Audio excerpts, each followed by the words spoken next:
Good evening, good evening, good evening.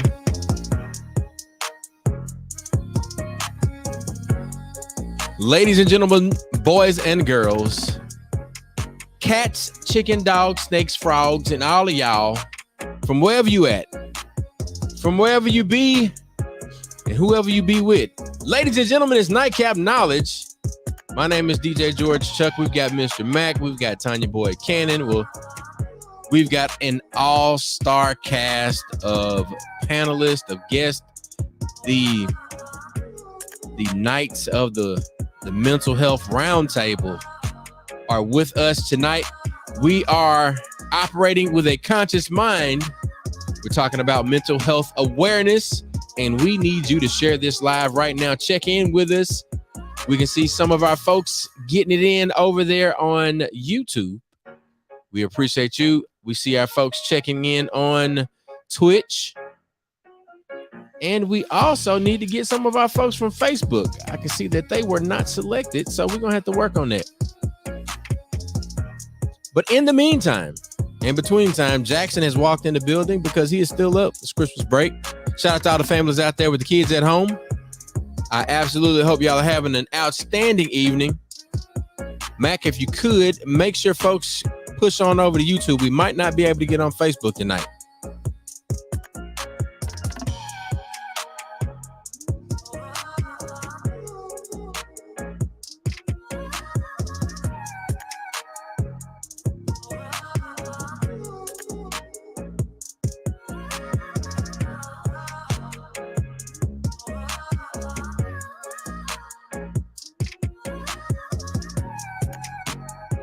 All right, looks like we got Facebook back up. Ladies and gentlemen, this is Nightcap Knowledge. My name is DJ George Chuck, and it's time to get this thing started.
Hey. Gotta hold up for Tanya. Where you at, Mac? Go hit the harmonica, Mac. Hit the harmonica.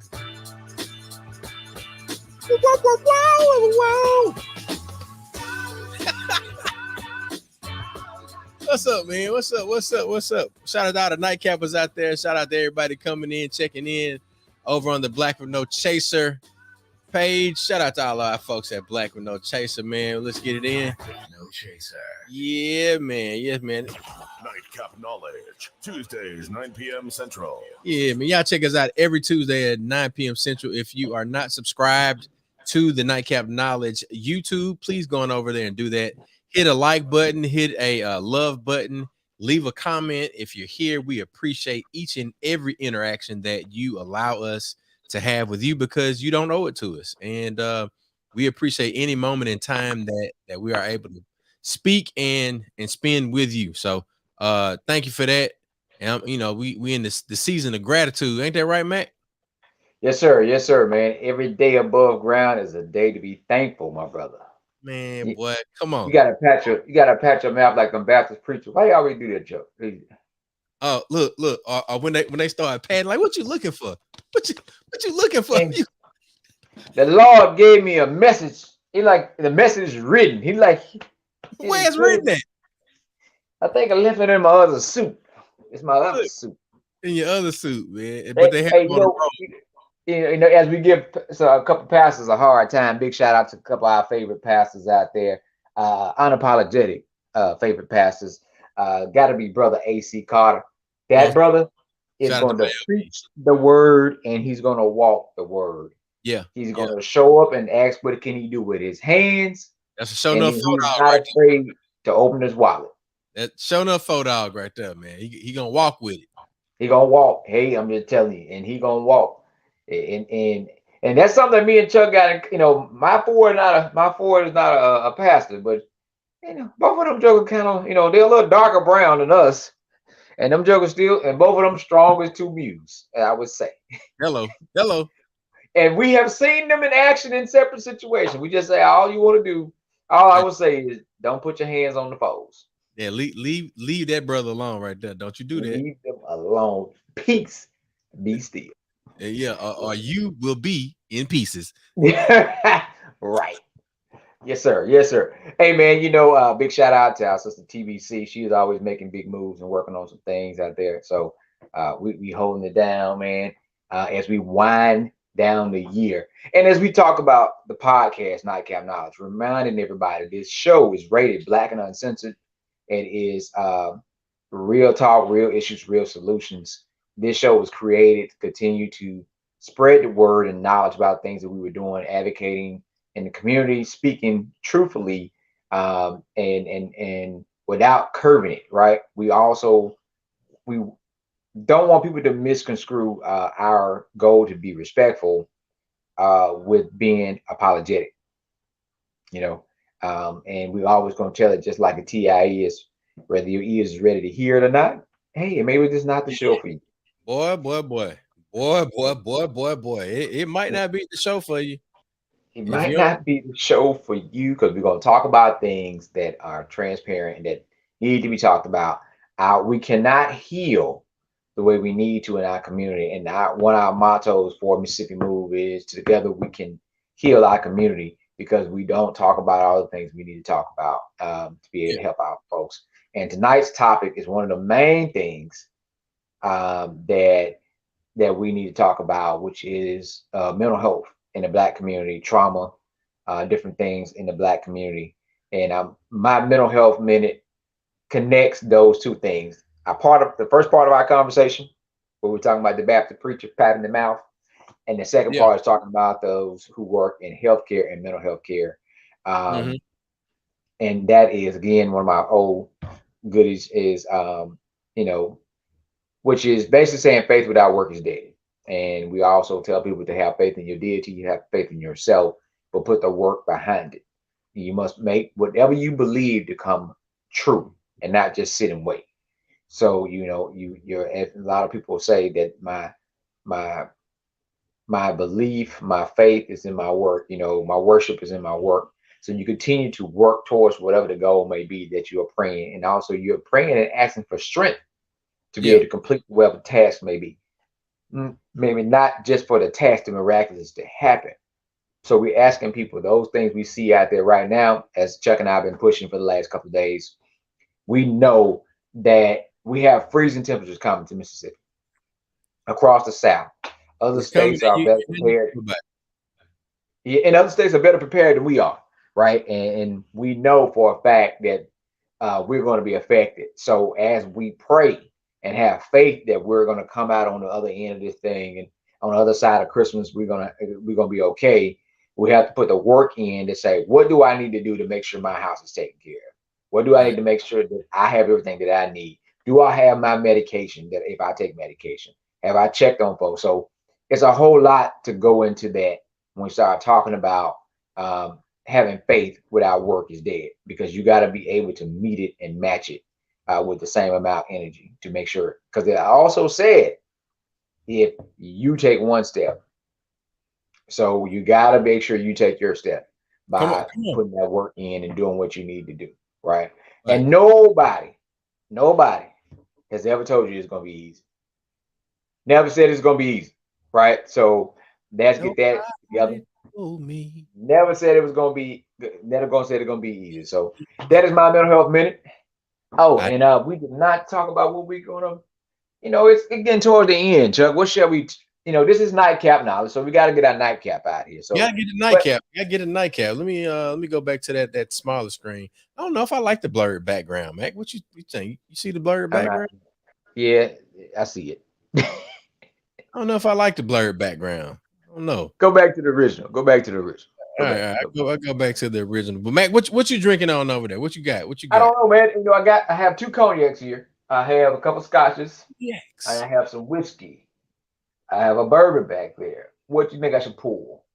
Well, I'm drinking one of my blended whiskey. So we're gonna keep it. Your Jack Daniels honey. I can't go I got wrong. this right here. I got Jack Daniels honey right here. Can't go wrong with that. Yeah, can't go wrong with Jack Daniels. What else I got? Yeah. Let's stay with the blended whiskeys.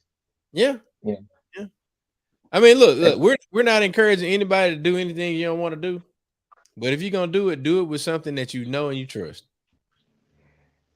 No, like trust. Big shout out to the legend, Larry Legged Lincoln Obama. The Larrys. The Larry. Man, look, we got old Jesse Horton tuning in from Korea. We've got Ricardo Martin tuning in from Phoenix City. Is that Phoenix City, Alabama? I just drove through there. I'm about to block somebody name, whatever their name is. They about to get blocked. Yep, they got blocked. Real quick. I can't see it on my end tonight. Yeah, it's all good. It's all good. They getting blocked. Tell us what you got on the music side, Chuck. Well, look, man, what's the groove with DJ George? Chuck, I'm gonna tell you, I haven't done anything on the music side for the past 5 days other than talk to my brother. That's the big thing you got to tell us about. Yeah. That's the groove right there. My brother is now a college graduate, and Kimwana Rogers, she needs the link. So let's see, Mac, I'm going to copy the link right quick and get it to one of our guests that's having some difficulty logging in. But as I'm doing that, I mean, you'll see me jumping around all over the place with my eyes and things. But my brother graduated from Brown University on Friday. So my wife Shallon, me and the boys, we all traveled to Lawrenceville, Georgia, and then made our way up to Gainesville, Georgia. And we were able to witness my brother keep his promise that he made to our mother, God rest her soul, Janie Marie Burrell Patterson. He promised our mama, that he was going to graduate from college. And my brother definitely kept his promise to our mother. And he did it in his own way, in his own time, in God's time. And I am certainly proud of him. He has his Bachelor of Science in Organizational Leadership. He has I would call it a storied career in management and leadership of organizations. Just to give him his props, he is a person that was able to achieve what I don't know many people can achieve. I mean, there are stories out there, a lot of folks that they go and chase their dreams and they do things and they make a lot of money, they make 6 figures and all of that. He did it without a college degree. And I don't know many people that were able to ascend to the highest heights of corporate America without a college degree. And my brother did it. And at this point, he says that family and keeping promises that you made to family is one of the most important things that you can do. And for that, man, that's the groove. I don't care what anybody else is talking about. I know that without a doubt, if you honor the promises that you make to honor your mother and your father, right? He is honoring my mother, our mother, and our father in with the promise that he made.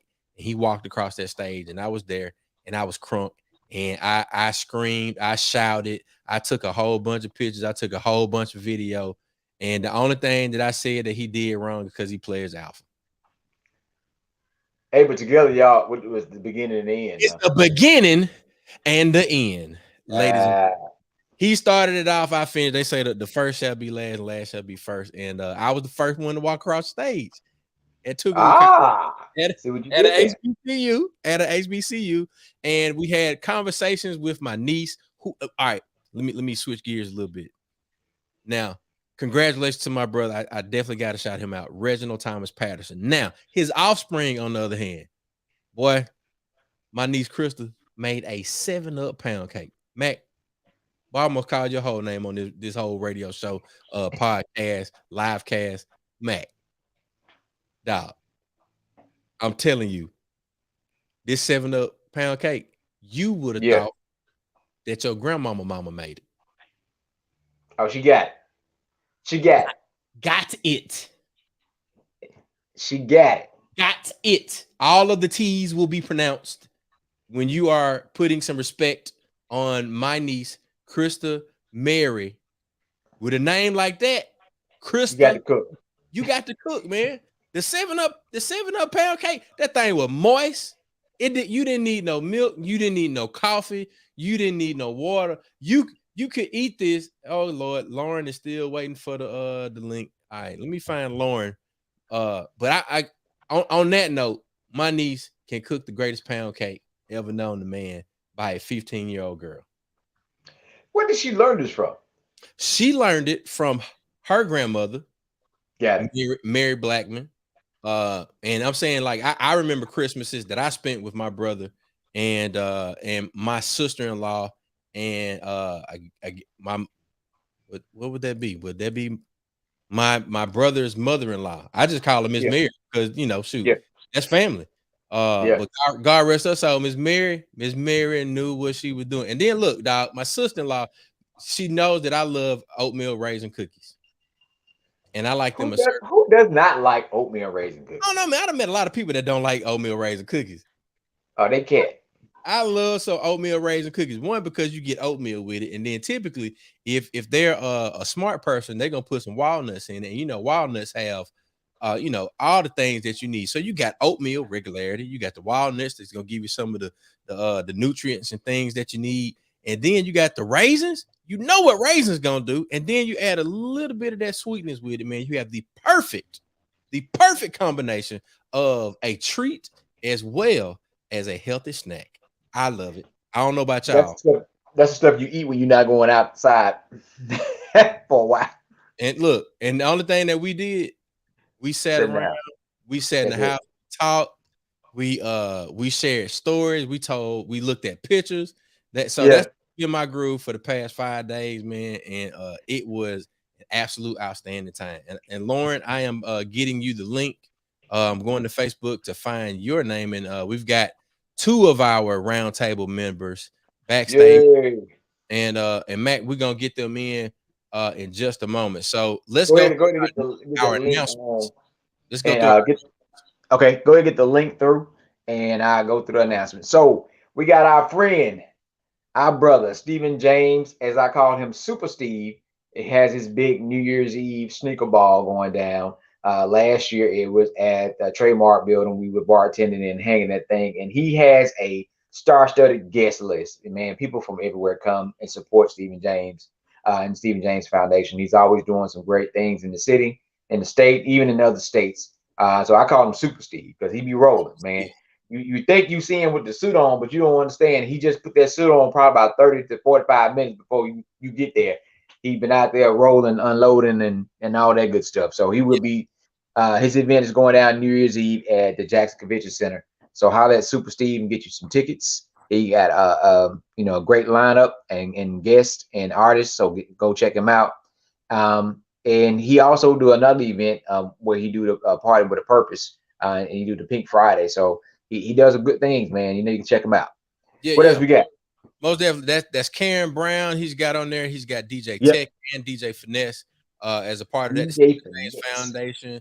DJ Unpredictable 601 Events and Promotions, along with Amazoning with Anitra Incorporated. That's the Sneaker Ball, New Year's Eve at the Jackson Convention Complex. Mac, next up, we got a Christmas party B-Day bash. So we got a big Christmas party going on this Christmas Eve, and it's going to be right here in the city of Jackson. So you make sure y'all go check this spot out. If you don't know where it is, it's the old city Central City Complex, right off of Woodrow Wilson, close by 5 Point.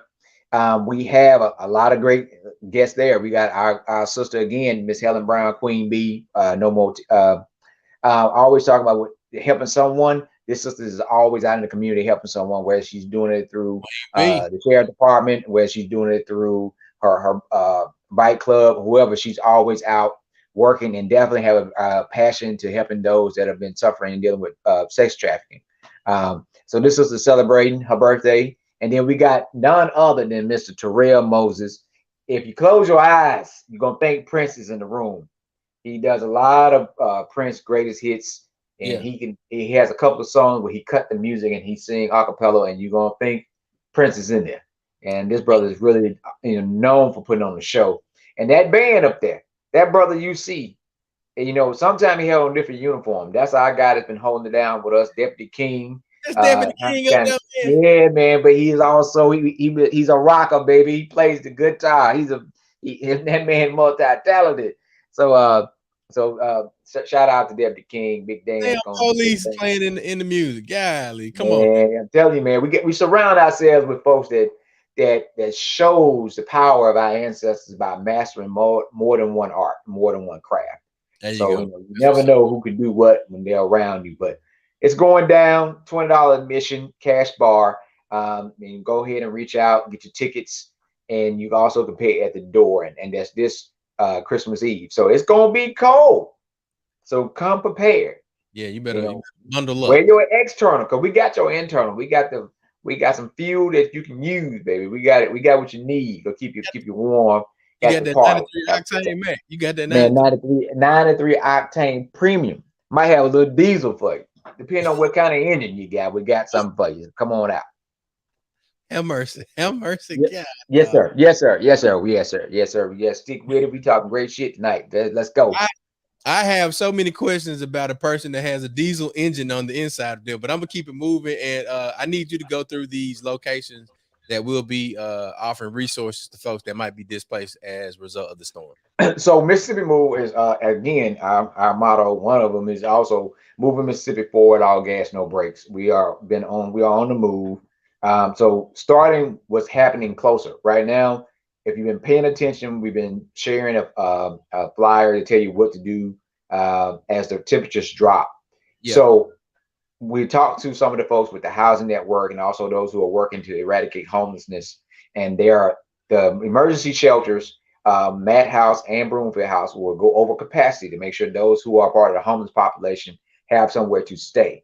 Yeah. Also, those who might be affected by the freeze, whether it be you lose power or water, whatever, there's going to be spots set up for those families and those folks with children to be able to come, or couples to be able to come. Because one thing I asked a few years ago, there's nowhere for families to go, right? We've helped several homeless families. There's nowhere for families to go to. So we have helped families and put families up because you can only go to a women's shelter or a men's shelter. So, so they would have the Red Roof Inn on High Street will be a place for folks to go right off of High Street. And then also Champions Community Center will be another place where people can go if they lose power or lose water or anything like that in the midst of the freeze.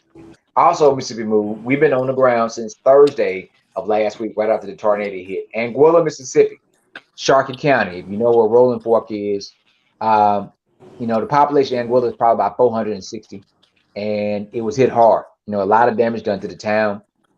One of the trailer parks that was there had 8 trailers in it. Only 3 are standing.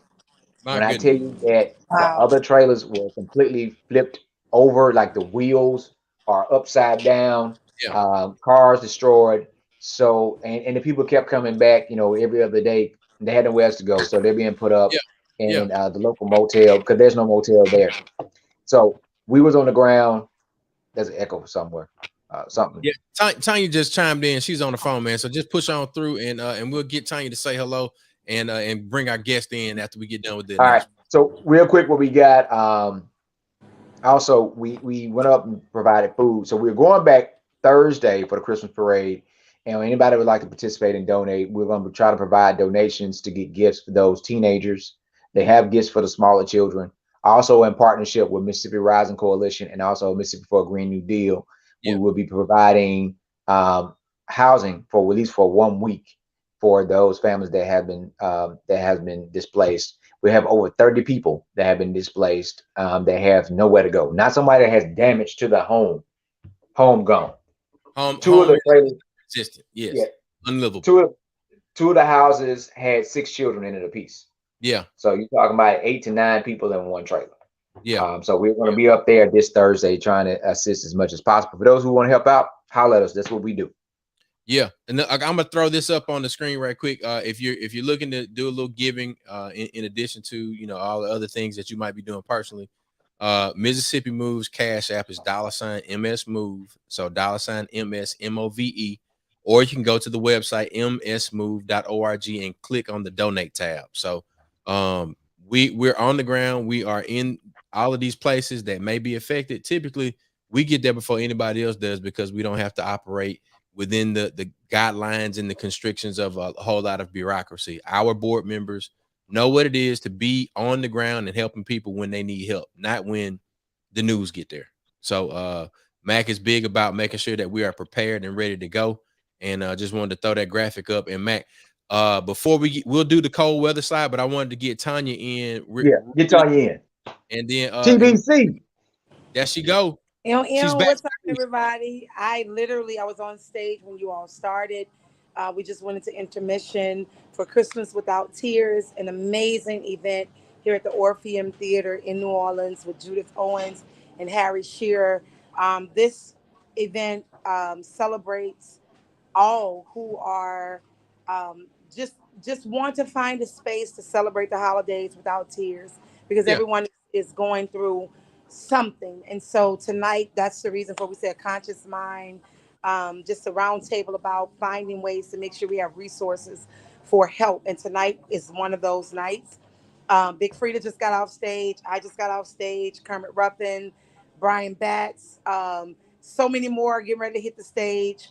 And we're in intermission right now, but it all the funds go towards the Innocent Project Fund for those who are in need, the youth who are in need of support in any kind of way, who've been charged with something that they don't supposed to be charged with, but to find a way of supporting them to make them to rule out any type of charges against them and Yeah. to give them peace of mind. And so I wanted to jump on because I know tonight is a heavy, heavy topic or topics that will be going on. But I definitely want to encourage everyone for my music entertainment check in is to check in with someone. Make sure you have that one person or that group of people that you can trust to share how you feel, to share what's going on. And it's okay to not be okay. That's why we're here. Chuck and I was talking about what does that look like to have that support. Yeah. And like I shared with Chuck last week, I said, that looks like if I know I talk to Chuck every Sunday at 2 o'clock, and for 2 weeks, I haven't talked to him for 2 weeks on a Sunday at 2 o'clock.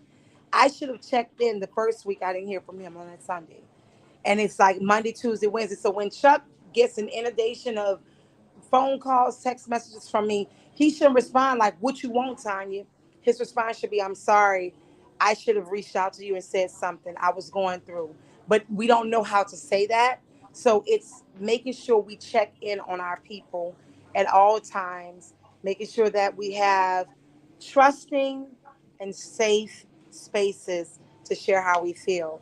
And That's so it. tonight, I was able to get on stage and to be my most vulnerable self, and it was a sold out show tonight, just like it was last night in the living room, a vulnerable Yeah. spaces. So we just want to make sure that we are creating safe and vulnerable spaces for people to talk It's no need for your fucking cell phone. Excuse me, I'm gonna say it like that. That's how I feel.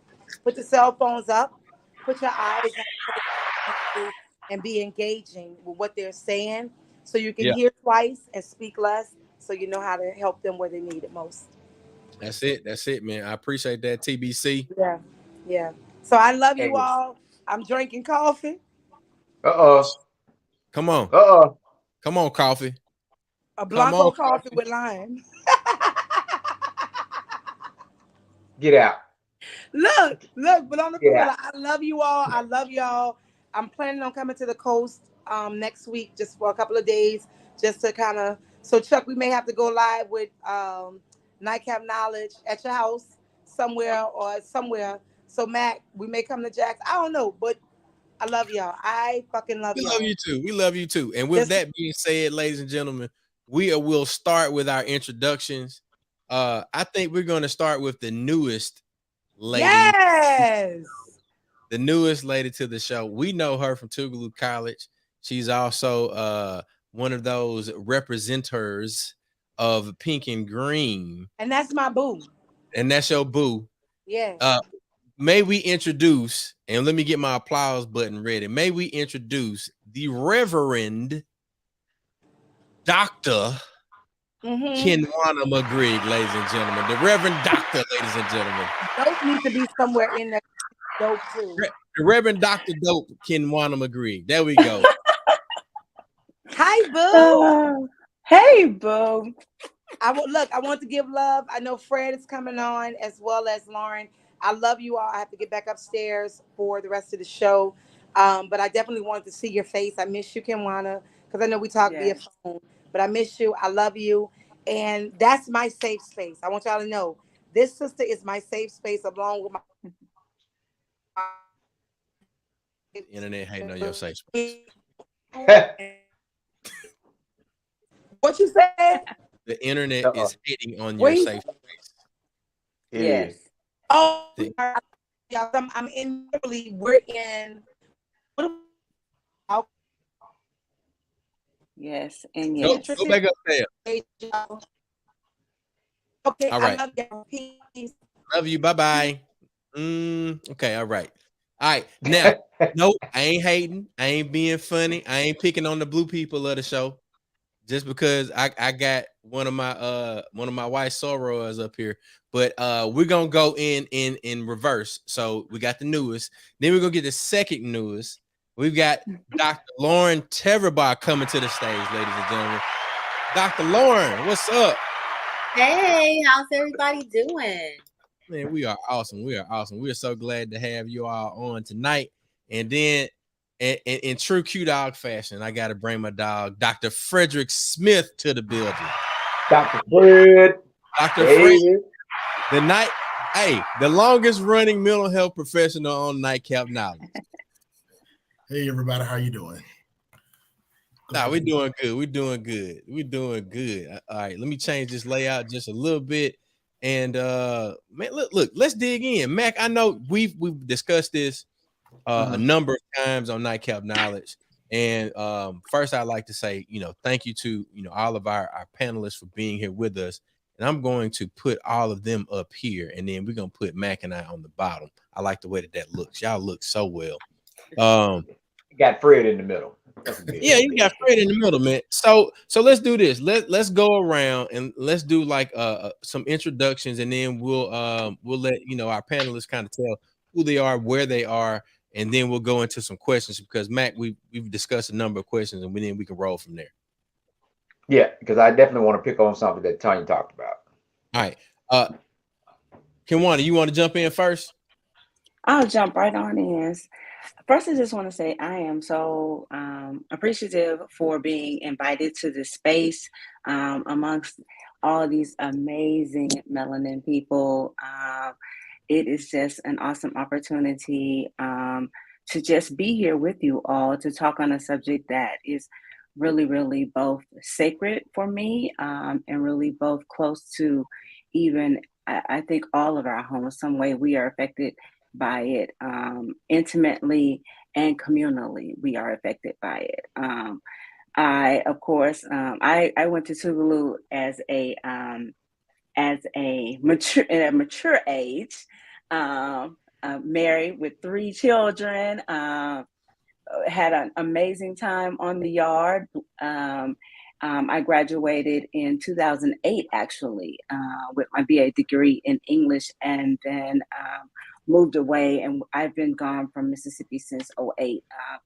Married to the military. My husband and I have been married for 28 years. We thought it was the 29th year this year, and we were so confused. He was ready to repropose and everything. The math was not math then. Listen, he was ready to repropose and everything. We were going to do it all. But we have been married for 29 years to my high school sweetheart. We have 3 sons, and you will be happy to know, Chuck, that one of the sons is a son of Omega Psi Phi, even though his father... Yes, sir. His father is an alpha. Our middle is an alpha. But we are the family of Alpha and Omega. I currently work as a lead chaplain at a hospital, Nova Hospital here I currently reside in Alexandria, or rather in Dumfries, Virginia, but I work in Alexandria, Virginia. So again, I'm just grateful to be here to talk about this subject. So thank you again for the invitation to Tanya, and blessings to each and every one of you. Most definitely. All right, we're going to go with Dr. Lauren next. Dr. Lauren, go ahead. I know this is your second time on the show, but introduce yourself and let them know where you are. Hey. Well, I am so honored to be back on the show. I am here in New Orleans, and I'm a child psychiatrist and a pediatrician. And so I see kids and their families here in the New Orleans area. I see folks at a community mental health center here, as well as Covenant House. I work with our youth who are need homes, or our homeless youth, and I also work in our school-based clinics here.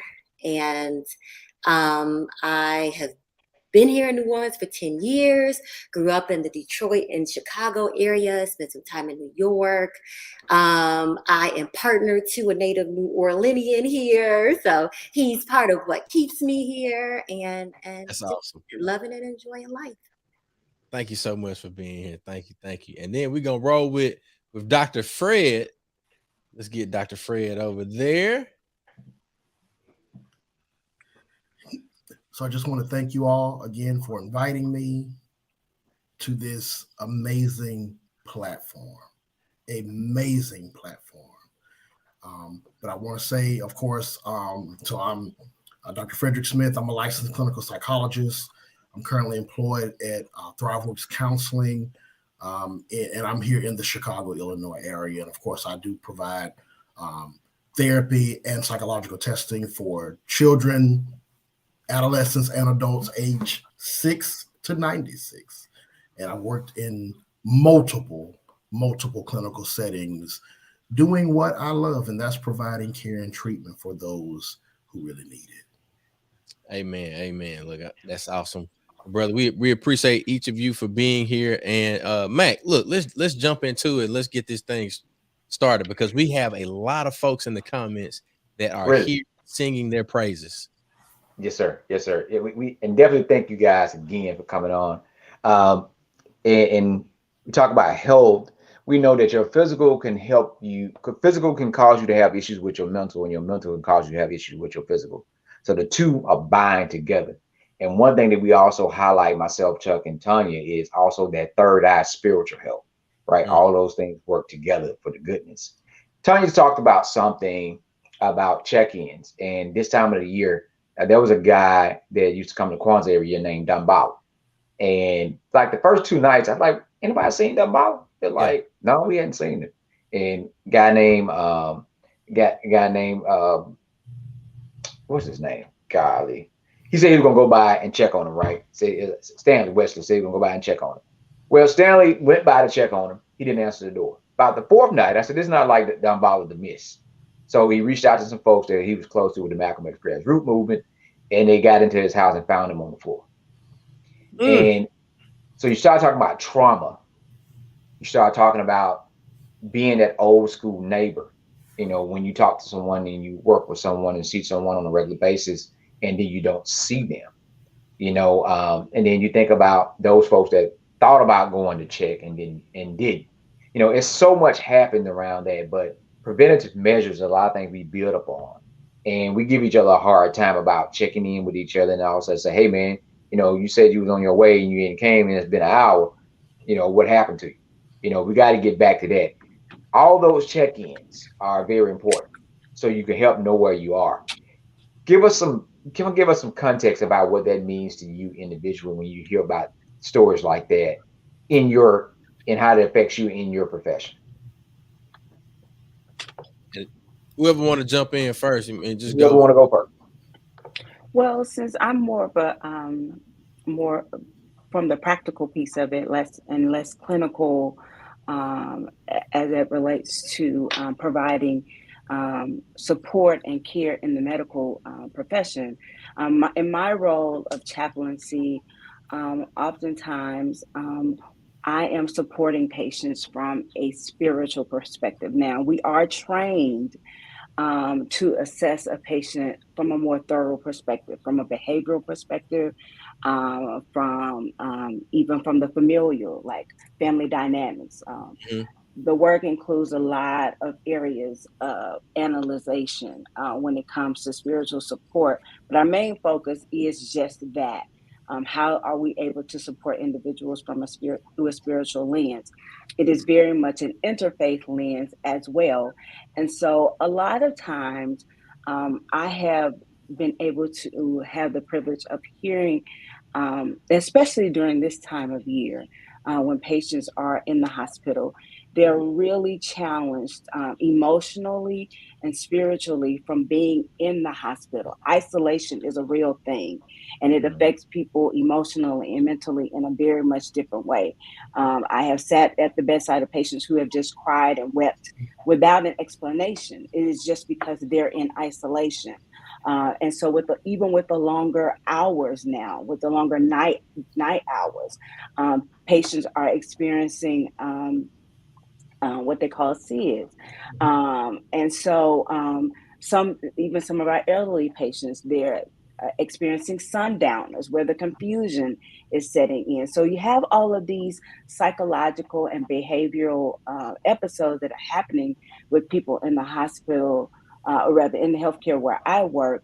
And so being able to be with them at bedside and provide spiritual support to them, offering some practical exercises that kind of helps them to mentally work through some of the things that they deal with, like breathing techniques, like sitting with them reading some meditations, sitting with them playing some soft music.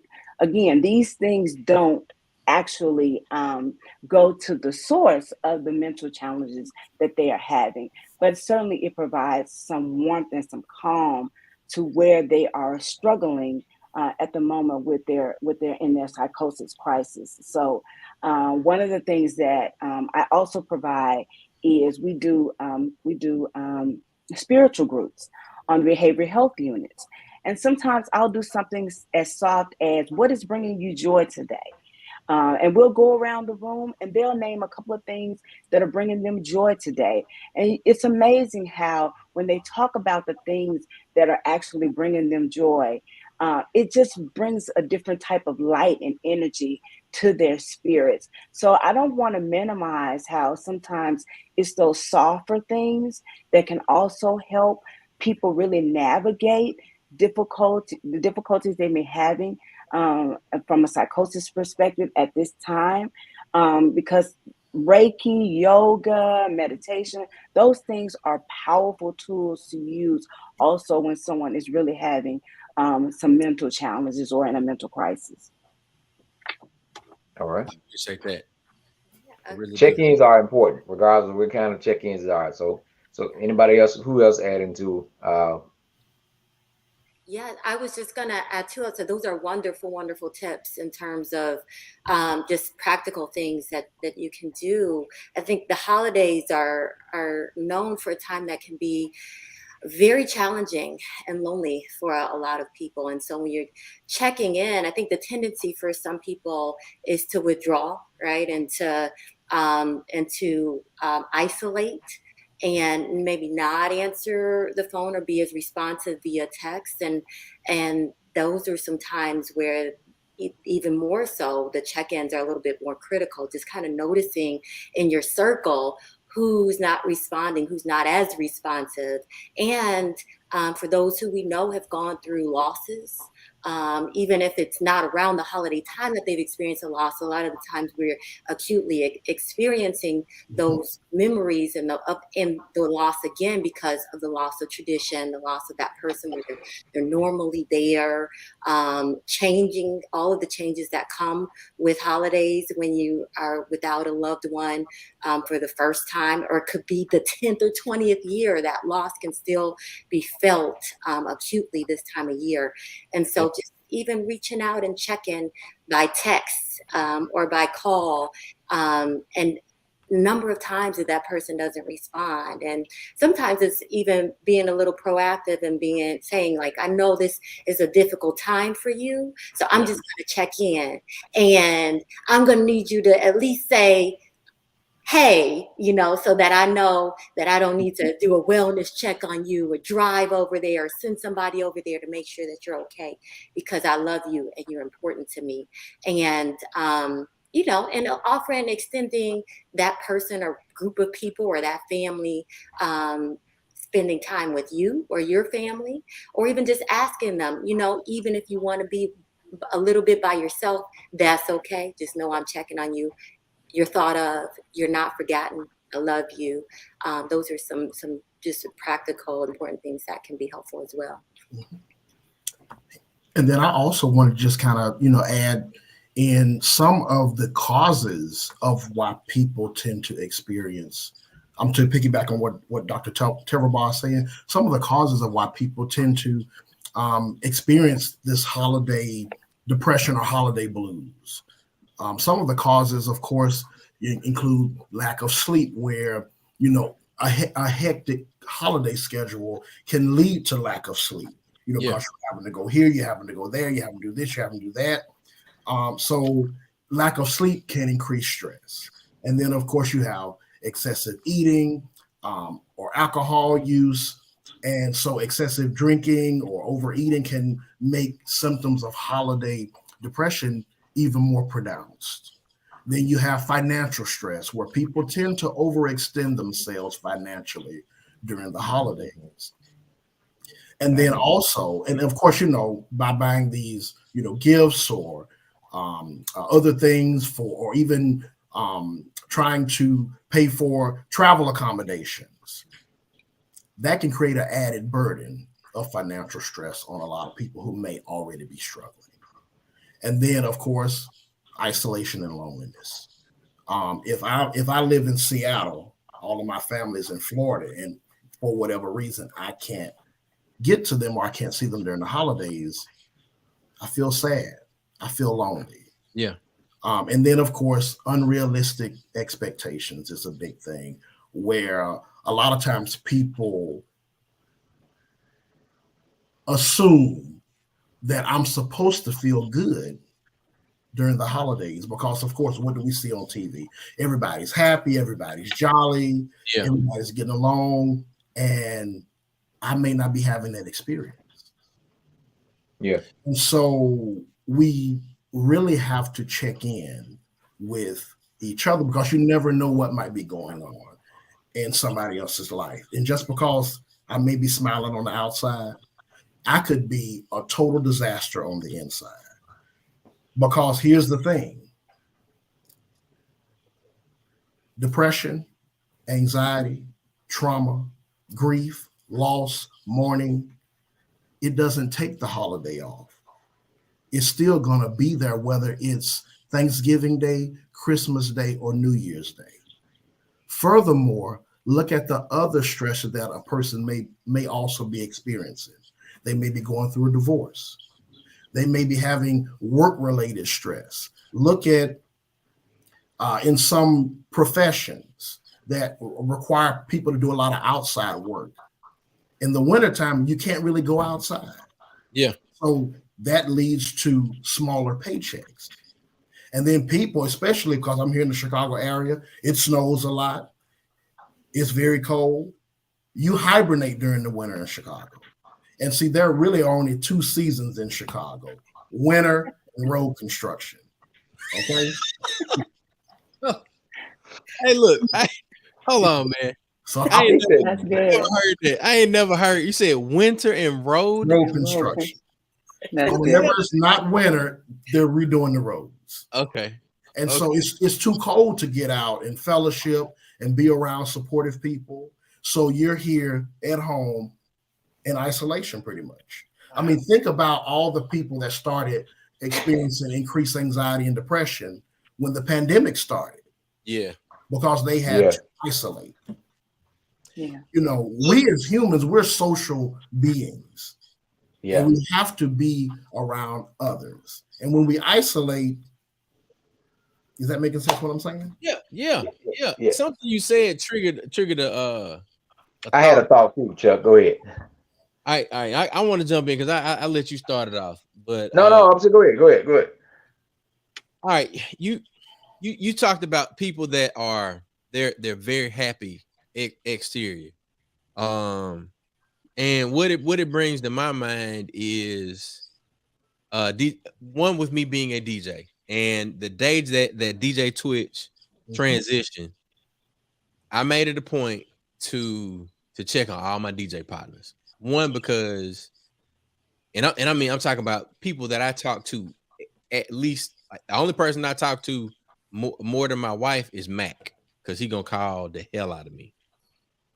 And I say that with all joy and all jokes. Because my brother, he gonna make sure he check in. And you can flip me off camera and all of that if you want to.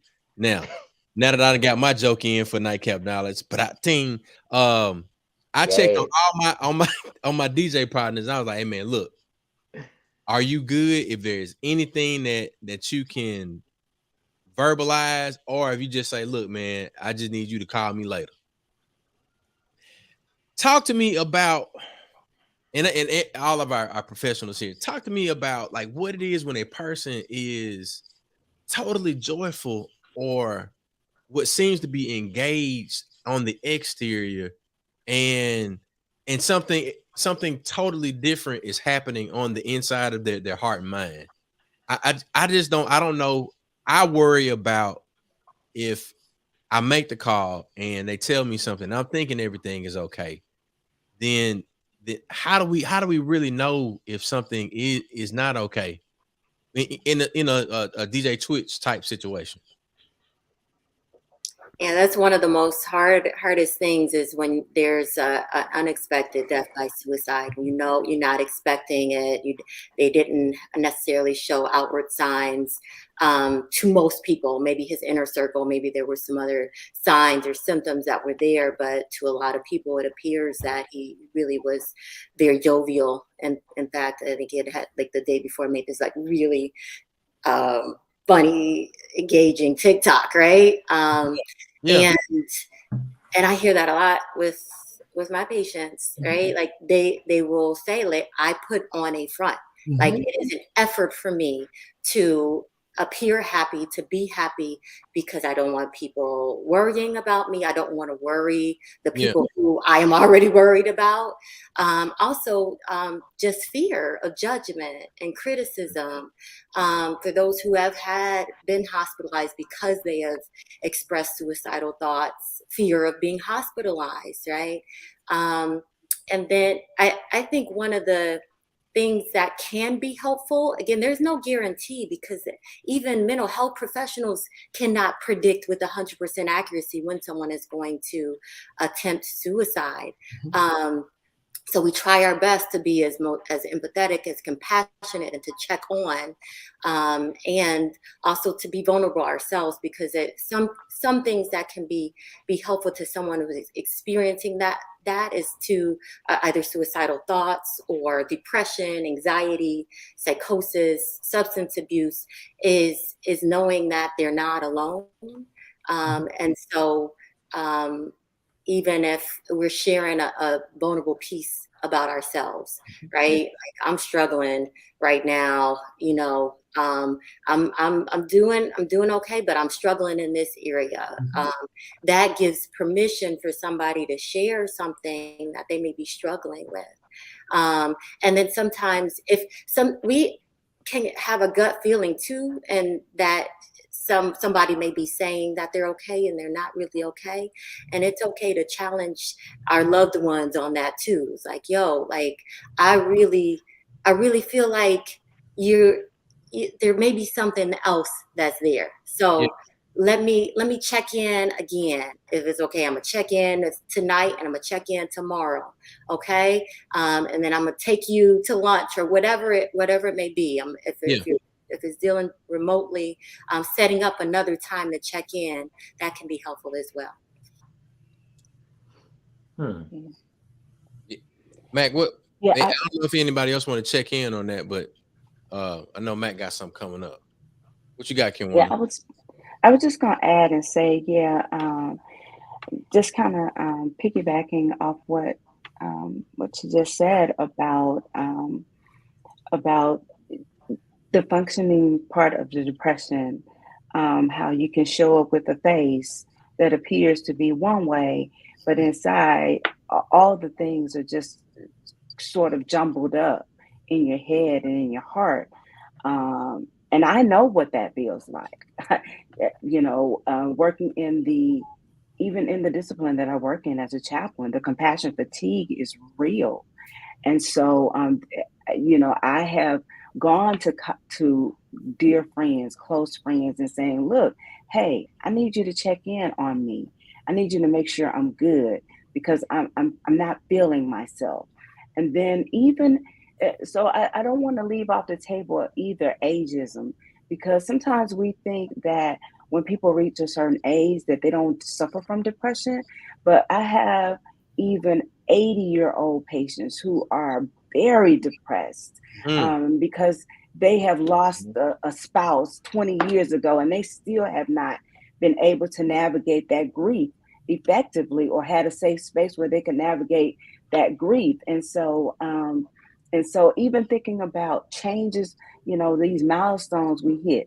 I'm 2 years from 50 and I feel myself sort of having some changes, in my psychosis and emotionally. And I'm feeling like, God, I need to see my therapist more. I need to put her on speed dial a little bit more. I just be very transparent. A couple of months ago, I asked my husband to come into my home office and hang a plaque of a certificate up on my wall. And he didn't hang it up right. And I was literally bawling like he had done the carnal sin. And he was like, what is wrong with you? And I'm like, I don't even know what it is. But being perimenopausal, doing the work that I do, it's all a hodgepodge of like, it's a struggle sometimes to just get out of bed, put your clothes on and feel like yourself. So again, I don't want to take off the table that if we hit these age milestones, we work in these specific disciplines, especially healthcare or education, or, these things can really work on our mental and cause levels of fatigue that we're not even aware of at times. Yep. And then you also have to look at, the risk factors for that would increase a person's chance of attempting or even completing suicide. I mean, of course, attempted suicide is more frequent for women, but men are more likely than women to complete suicide because of their access to more lethal means, such as a firearm. And so, some of the risk factors include, and this is a big one, if they've attempted suicide before. The greatest predictor of future behavior is previous behavior. Okay.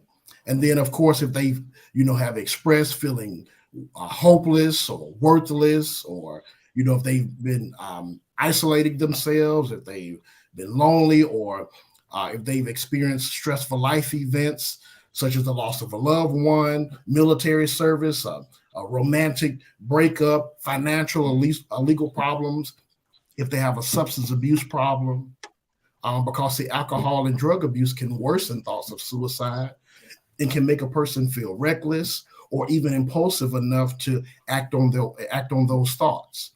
And then, of course, if a person is having suicidal thoughts and then they have access to firearms in their home, yeah, if they have an underlying psychiatric condition such as major depression or PTSD, bipolar disorder, if they have a family history of mental disorders or substance use or suicide, that was attempted or committed by a family member, or even violence such as physical or sexual abuse, or if they have a medical condition such as that can be linked to depression or suicidal thinking, such as a chronic disease or chronic pain or terminal illness, or if they are of the LGBT population with an unsupported family, or if they're in a hostile environment. All of those things can increase a person's risk factors for becoming suicidal or completing suicide. So you have to look at those things as well, if that makes sense. Yeah. Yeah. Mac, jump in, man. I got questions I've been writing down, but go ahead. Yeah, I should have brought my paper, man. So a couple of things I heard. One, we started talking about the check-in part, and I think for us as people, we need to know our circle, right? So when someone is reading and say, hey, when that person can tell you something is wrong, and you know how he's like, no, Chuck, what's wrong with you? Man, I'm good. You're like, nah, you're not. Right. And that part of us, we need to be able to discipline ourselves and say, okay, then apparently whatever I'm doing, I'm not masking well enough because you're picking up on it, right? So we need to address it before it manifests and get worse. I heard that, definitely want to uplift that. And one thing we did, Chuck did it this past weekend, was we challenged people about the check-in for as much as we travel out of state to support things and games, we want people to travel out of state to visit family. And as much as we take pictures with celebrities, we want people to take pictures with your family and folks you hadn't spent time with, and making time for that outside of funerals. We definitely want people to do that, because some people carry that on because they wish they shoulda, woulda, coulda, and they did not. And making time while you can to be preventative measures. The ageism, another factor that adds to depression with them is I'm the only one left. When everybody else, and from whatever was in your circle or whether your siblings, whatever, it adds to it because you're like, I'm the only one left. So who else do you bond with? Who else do you share this joke with? Who else do you talk to these things about? They're not there. They're not there. They're not there anymore. So that's why even with this whole freeze thing, we've talked about checking on people that elderly, especially those that are isolated and that don't have anyone to check in on them. You never believe that you can save a life. We started Mental Health Minute in COVID because so many people were struggling socially. And you have to believe that how many people have been just thankful that someone sent them an uplifting message, or they saw a post of an uplifting message. And it started to trend. People started to pick up on it. People started to do it because they seen it moving. And some people started to do it and add their own twist to it. But we definitely know when it takes one person to intervene. The same way it takes one person to push someone over the edge, it can take that one person to intervene to say, hey, man, what you doing? Hey, come ride with me. Yeah.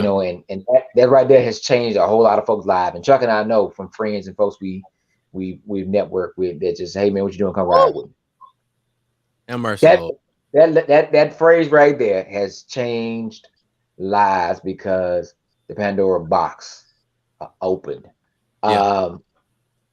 I definitely, if you can, I'm always going to be on positivity.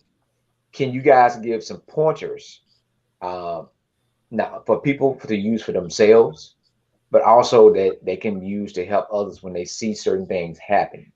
Some things that you could give to say, hey, if you see someone and they say this, maybe you should try it this way and be able to connect, because the goal is to save a life. So Big shout out to Miss Tamika Gary, one of our great supporters and partners with the Sleep Out for the Homeless. She was part of our sock ministry, collecting warm wear for those who are homeless, and always working hard in the community to help us out with Mississippi Move. So Yeah, look, if y'all want, and look, I know Fred wears socks, but I mean, I don't know if our esteemed ladies, if y'all are sock ministers, do y'all take photos of y'all socks and put them on your Instagram story?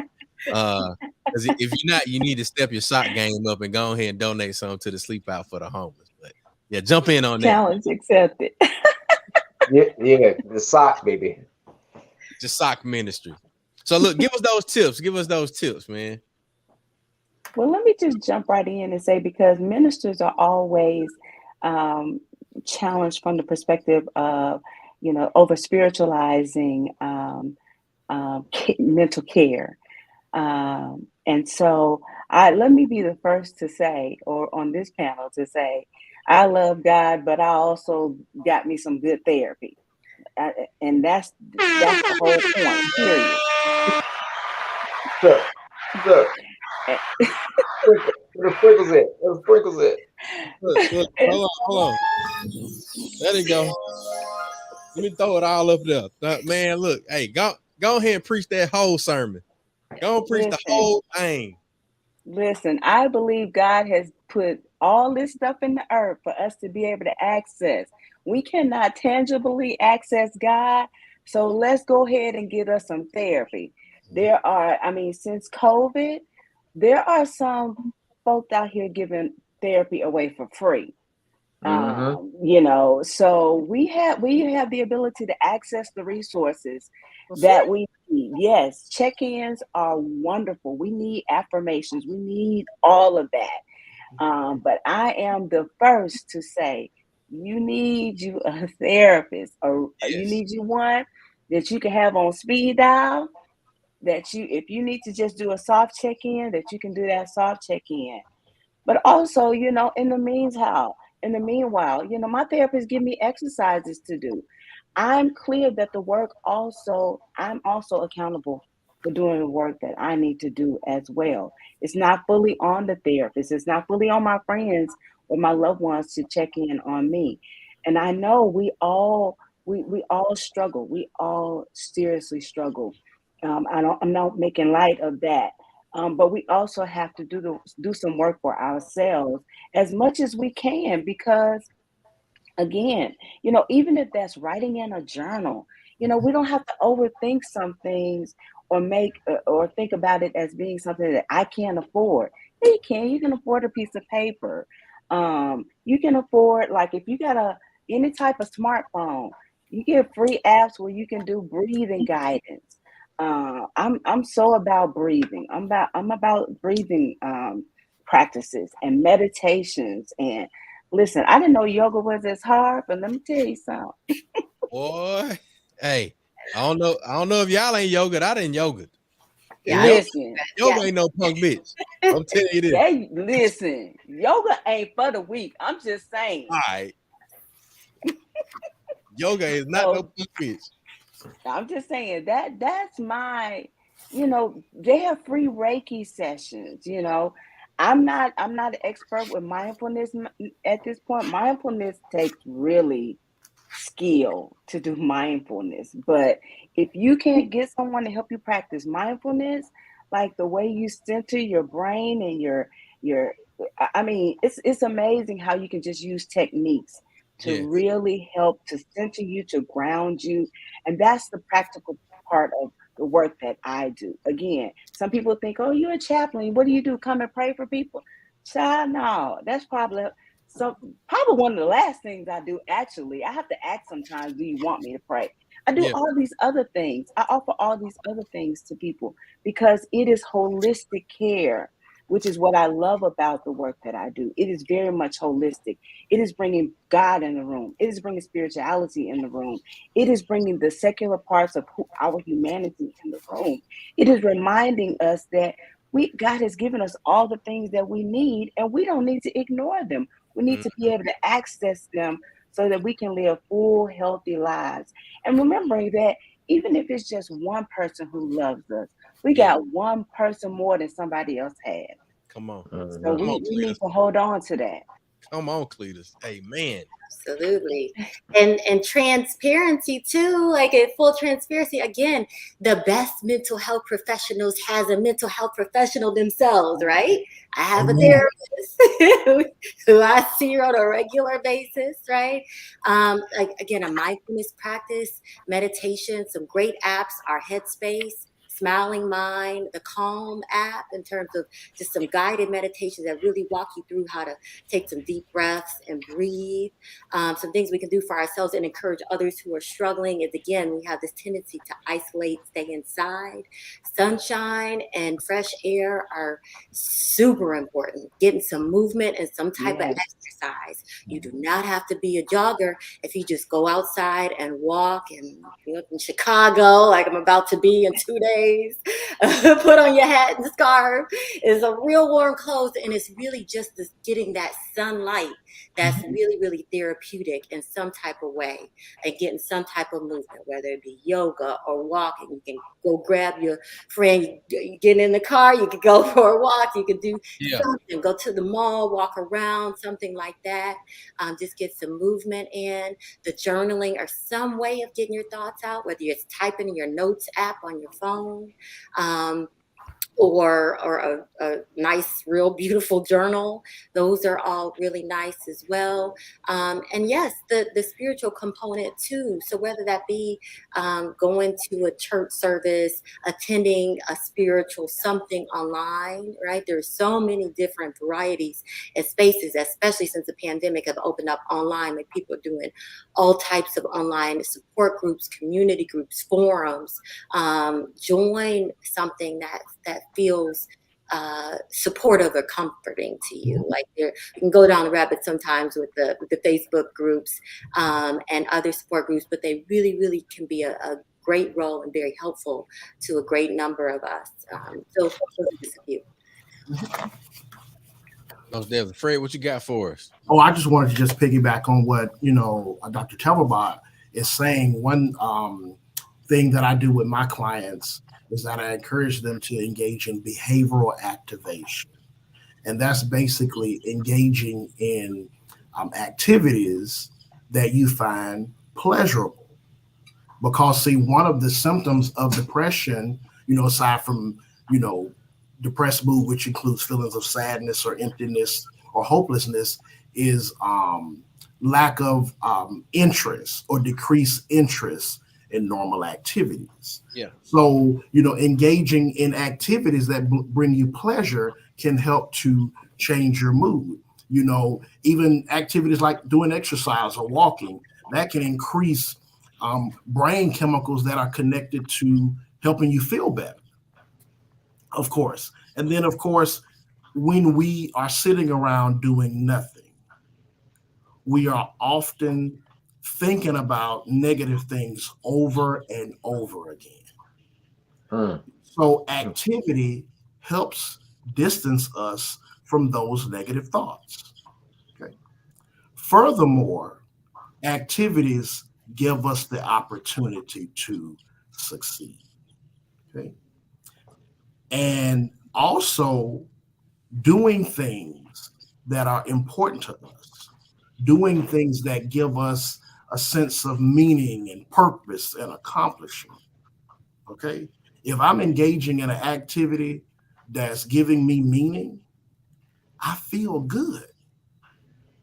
It uplifts me. It makes me feel better when I'm doing something that's connected to what I value. Makes me feel great. Being a mental health practitioner, and I even tell this to my clients, doing therapy, doing psych testing, I love doing this work. And so doing this makes me feel accomplished. It brings meaning to my life. It brings purpose to my life. Doing this type of work is what God called me to do. That's all right. Yeah. And I feel great. I feel happy. I feel accomplished. And so we have to engage in those activities that can bring us accomplishment, a sense of worth.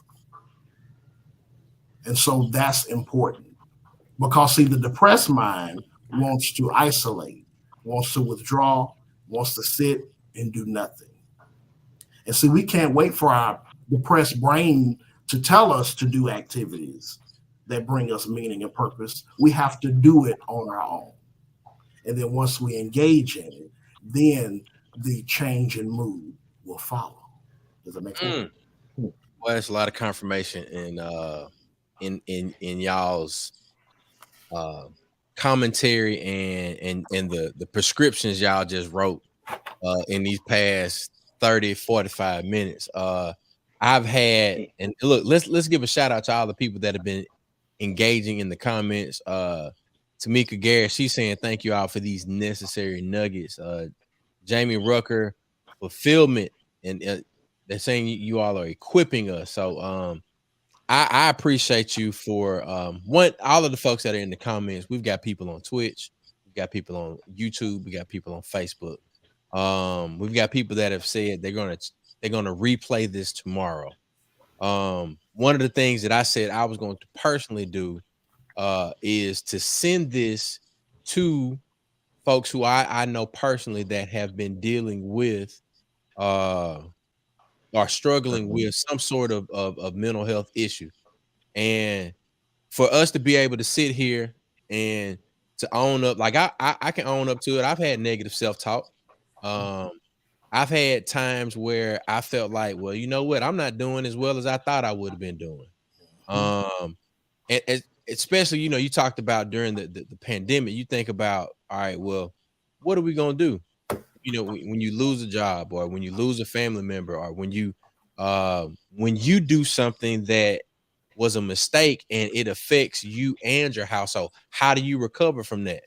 And the one thing that I definitely had to do is to get up, get on them DJ tables, play some of that funky music that make you feel real good. And you think about like, oh, this at this next wedding reception, I'm gonna kill them with this one.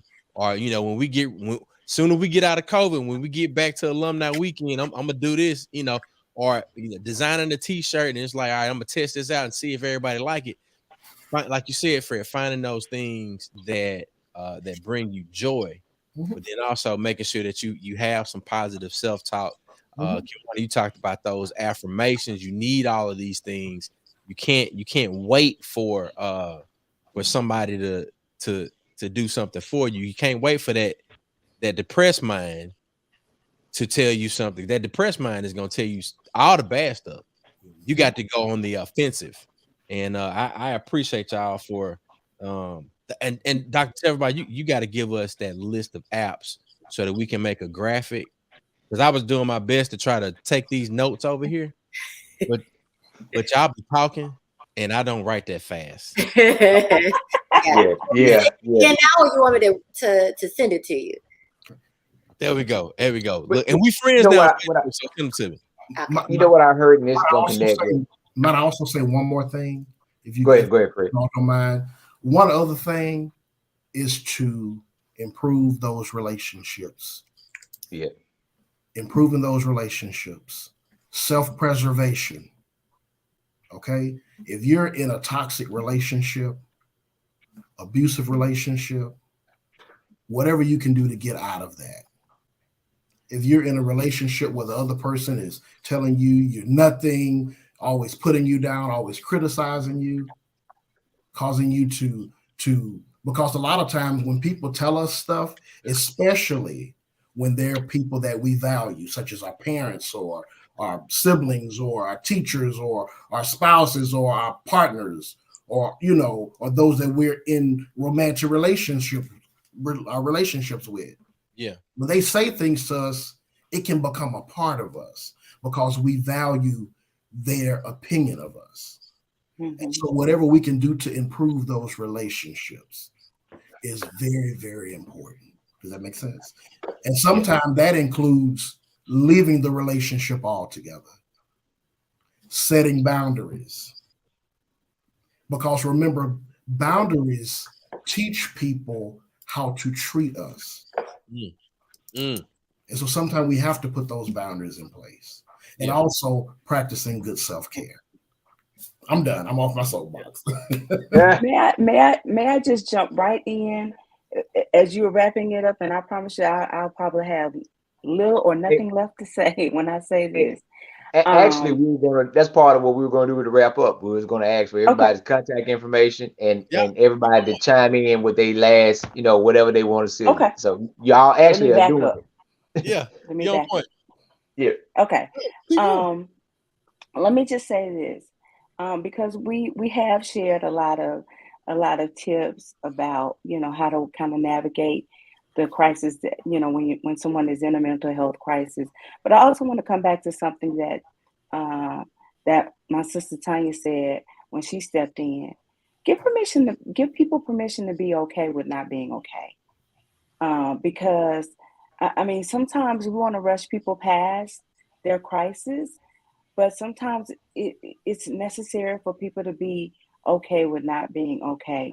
And then just finding out one of the things that in this work of chaplaincy that I've learned how to do a lot more well than I expected is to be present with people. Sometimes sitting silent with people is all they need. And sometimes it's harder for me to be silent than it is for them to hear the silence. I want to just kind of say that, normalize that people need to be said, it's okay if you're not okay. And then finding out how we can help support them if they're not okay. We may not have the answers, we may not have the resources, or know how to get them to the resources, and that's okay too. But maybe if we help them sort of, look up some resources that they can locate, so that they can get in a better place, is great. So I just wanted to kind of just say that, as I'm kind of wrapping up what I needed to say, because there have been times when it has been so good to be able to call a friend and say, listen, I'm not okay, and hear them say, that's okay. So you can find me on these social media platforms. My name is as it is. Most definitely. Most definitely. Yeah, yeah. So, Dr. Lauren, you got your wrap up conversation, your list of things for us to roll with. Yes, yes. Just echoing, and saying that yes, this is a time where it's okay not to be okay. We give permission to feel all of the feelings, right? And when we are checking in on folks, like even being proactive and saying that, like, yeah, like it's okay. Like I know we used to saying, I'm fine, I'm okay, everything's good. But we say, oh, well, is there anything that's not going okay? Because I know everything's not going perfect in my world. What about yours? I'm struggling with this, and this. What about you? And then when they do share those moments with us, I see that was one of the questions. When they share something that's really vulnerable, or they're challenging, someone's going through a challenging time, again, just letting them it's okay to sit with that, right? Sometimes, yes, it can seem dismissive if we say everything's going to be all right. Just have faith and think positive thoughts and pull yourself out of that rut, or you'll be okay. And that may be true, but that may not be true. And one of the best ways that people feel heard is just saying, wow, that sounds really hard. That is really difficult. That sounds really, really tough. What can I do to support you? Right? Because I know that this sounds painful, and that hurts. And sometimes there's nothing we can do but be that listening ear, and that's enough. That's comfort enough and supportive enough. And I just encourage us to stay in community with each other, right? This is the perfect time that we have. Some of us have a few days off. Let's be intentional. Let's create those spaces and continue to create those spaces, and love on each other. Yeah. My contact information, Facebook is my name, so Lauren Teverball. Instagram is Juneteenth. My email address is teverballconsulting@gmail.com. All right. What we're gonna do? We're gonna do a wrap up graphic, and we're gonna publish this on the Nightcap Knowledge and Black with No Chaser pages to make sure that everybody is following our mental health roundtable right here at Nightcap Knowledge. Mac, you got some parting words for us, brother? Yeah, and then we got to get to the update flyer that we got Oh, for definitely. the freeze, right? Gotcha. But what Fred said something that we heard growing up, right? So that's connecting how intelligent our ancestors were. They might not knew a lot of technical terms, but they knew it. They said that the idle mind is the devil's workshop, right? And even I'm not a Bible thumper, but they even talk about a time period when at your lowest and how Jesus was tempted, right? You got to think about that, so we know that that's how the mind works, and staying active, staying engaged, staying knowing who you are and whose you are. And I always talked about those things. I always talk about being your best you, right? You have to, we got, boy, it's tough having this pastor on here.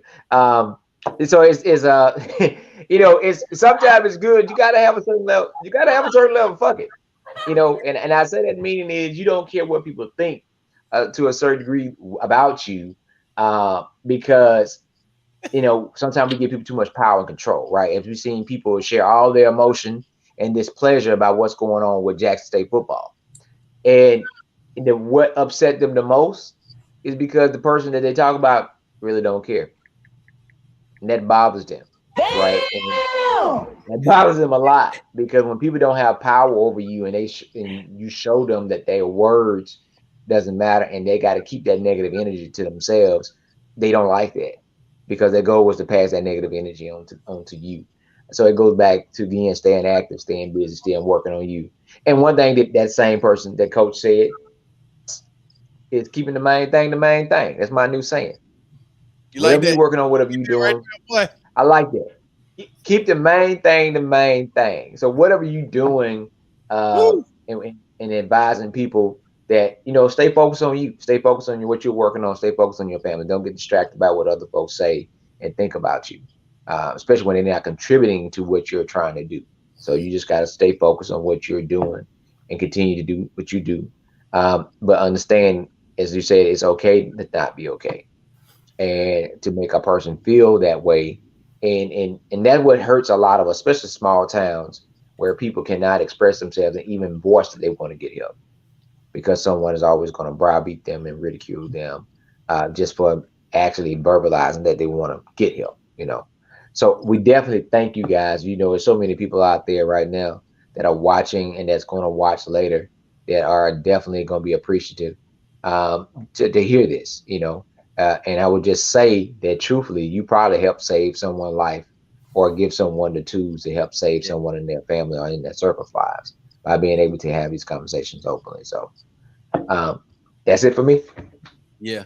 And a shout out to my phone dog, the good There you go. There you go. AC Pastor. Carter. He had checked in with us, man. Congratulations to my line brother. He is the newly installed pastor of Mount Beulah, I believe it is. Beulah Grove, Yep. Chuck. You're right. Yeah, Mount Beulah Grove. No, just Beulah Grove. Just It's Beulah not Grove.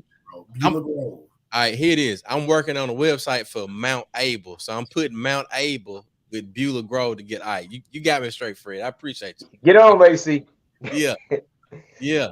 So the thing that I'll close with is this. Monday through Friday, my boys McRae and Jackson, on the way to school, we do our verse of the day, and we always do the different variations. So we'll do the King James version, we'll do the easy to read, and then we'll do the New Living Translation. And in our prayer, we try to incorporate something that we might have learned or interpreted from those verses. But one of the things that one of us and it's not me, it's not just me, it's not just one of the boys. We always pray or meditate on having the tools that we need to succeed. Mm-hmm. The tail end of it is let us use those tools that we have so that we can succeed. And so I would say in closing that we got a lot of tools that were provided tonight. Some of those tools will help us get to where the mental money resides, where we can be on the money with our mental health. And we got the tools.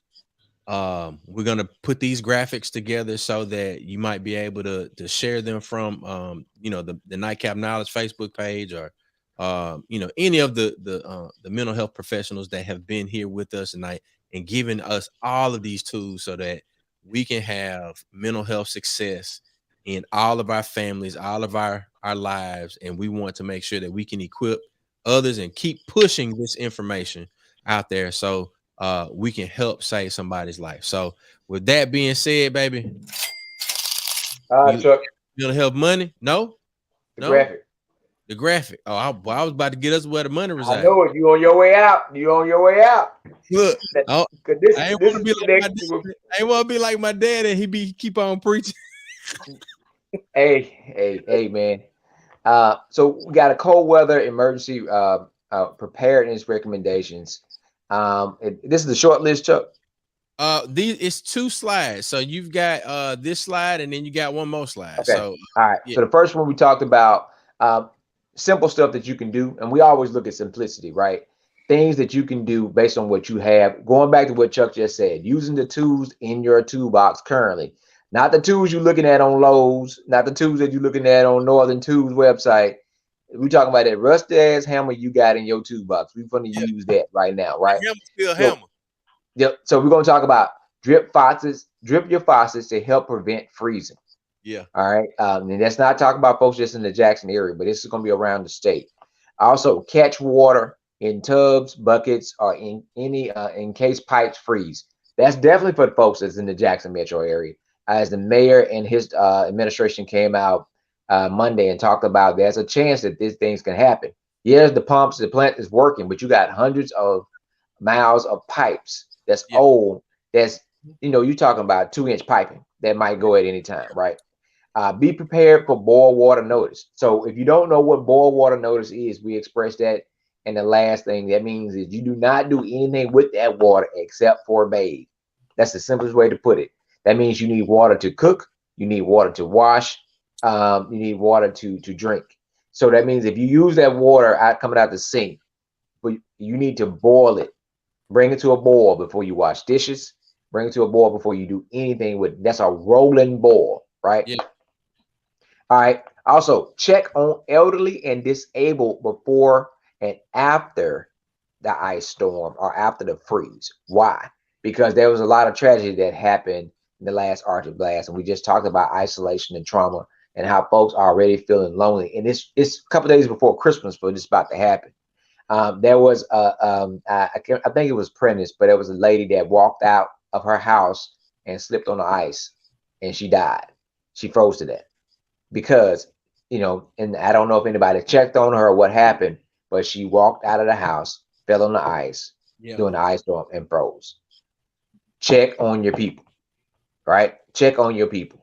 That's what I want people to do. We're gonna push that. Check on your people. Make them get tired of you.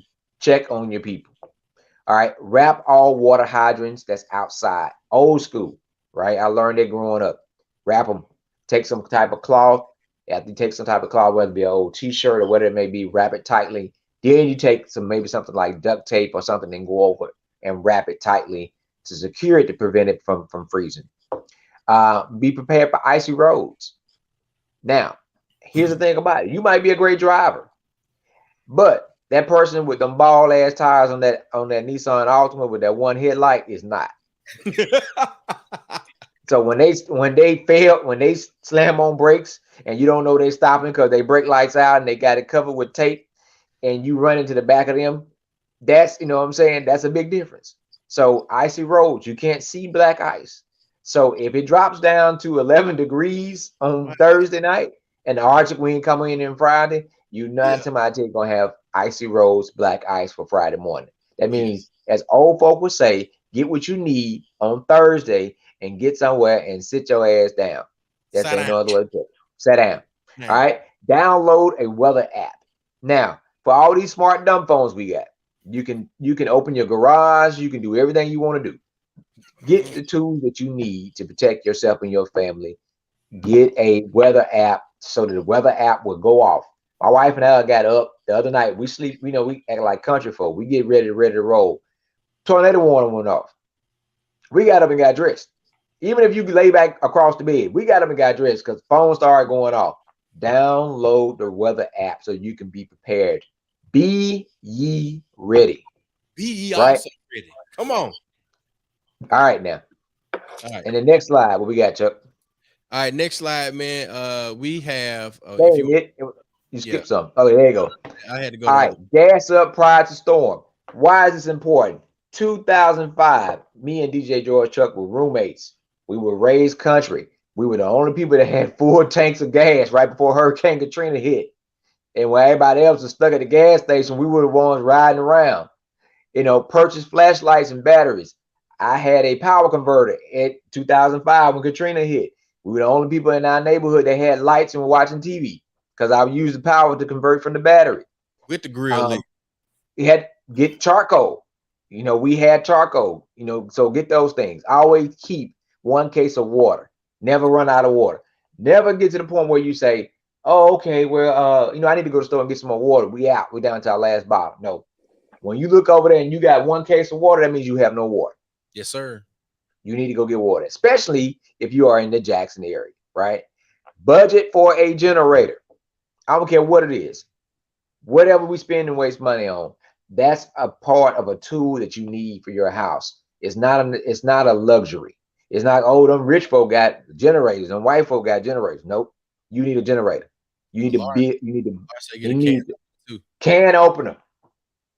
Now I'm gonna say you need a can opener, but I'm just show you how country I am. We had years of practice of opening cans with a butcher knife. I'm just gonna tell you, we go get that can open player. We are survivors around here. The electric can opener won't help you. Goes back to those old Boy Scout knives that we used to have back in the day. Budget for a generator. If you take it seriously about taking care of your family, budget for the things that you need. Secure umbrella, raincoats, boots, personal survival plan. I don't understand how people live in certain areas and you don't have proper stuff.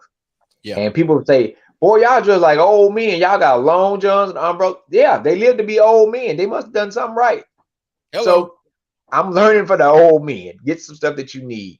And also they said plan for your family. You have to know if your family have certain medical conditions.